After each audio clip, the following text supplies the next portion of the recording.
Hey folks, today on the channel we're going to cook a Chicago town style pizza.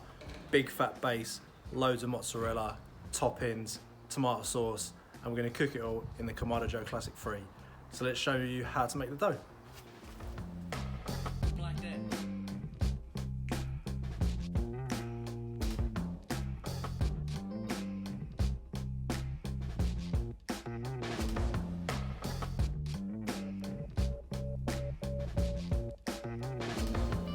The first thing you're going to need is 3 1/4 cups of warm water, or in English 170 ml.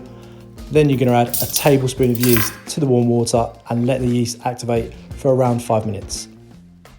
Then to a stand mixer you're going to add a cup of white flour, 1/4 cup of cornmeal, and your water and yeast.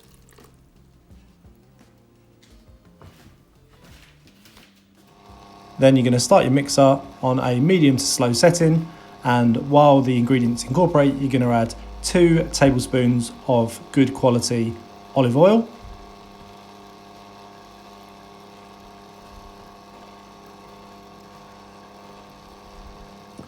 and a tablespoon of honey. This honey's become quite coagulated, but I'm hoping the heat from the blender or mixer will loosen it up and it will incorporate into the dough quite nicely.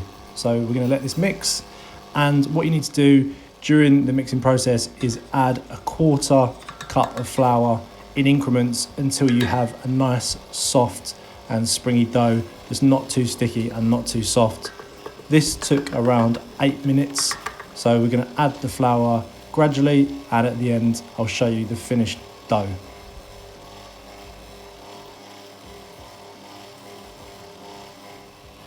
This is the last 1/4 cup of flour that's going in, so now we should see the dough come together in a ball.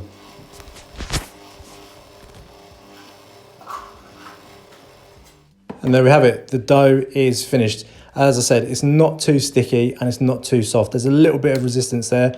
That is good. So what we're going to do now is put it into an oiled bowl, cover it with some oiled cling film and let it rise at room temperature for an hour, and then it is ready to roll out and put into our Lodge cast iron pan. So now I've turned the dough out onto my Alfresco Chef dough mat, which has got some really handy guidelines about what sort of size you should be rolling your dough to. So I want this to be a 10-inch pizza. I've got a 10-inch Lodge cast iron, and the dough is going to go in the bottom of that. And then what we're going to do first is put a generous layer of mozzarella cheese on the base of the pizza. Chicago town pizza is slightly different to a normal pizza where you'd put your tomato base on first, then your toppings on top. This is different. Cheese on first, then your toppings, then your sauce. So I've got some nice toppings going on the cheese. I've got some prosciutto ham, and I've also got some peppered salami. That's going to go on nicely. Then we're going to cover it in some homemade tomato sauce.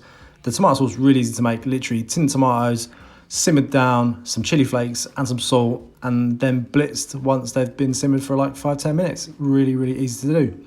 So I'm going to continue layering my pizza with the toppings, and then the sauce is going to go on top.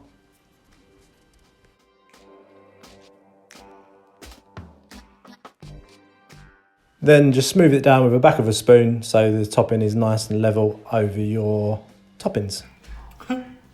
Then gently take your thumbs and push the dough up to form a crust around the edge of your pan.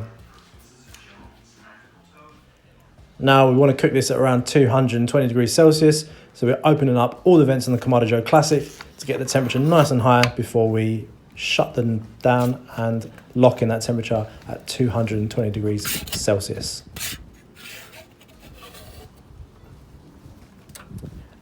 And then the pizza pie is going to go in for around 30 minutes, and we should have a nice golden crust, and the toppings underneath and cheese should have melted and be all gooey. So 30 minutes in, let's have a look. It's looking pretty good. It looks like the crust has formed nicely, and it looks like it hasn't stuck to the pan, which is also good. I forgot to mention, I did brush the pan with some olive oil before I put the dough in. And there we have it, folks, the finished article. a Chicago Town deep dish pizza topped with mozzarella and some selected Italian meats.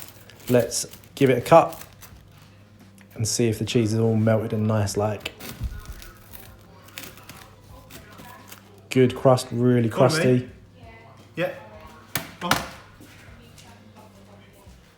And there's the proof in the pudding, see if the cheese pulls away nicely. There we go, some nice mozzarella cheese there pulling away. That's exactly what we want. Folks, thanks again for joining me at Jack's Meat Shack. Don't forget to like and subscribe to the channel, and I'll see you all again next week.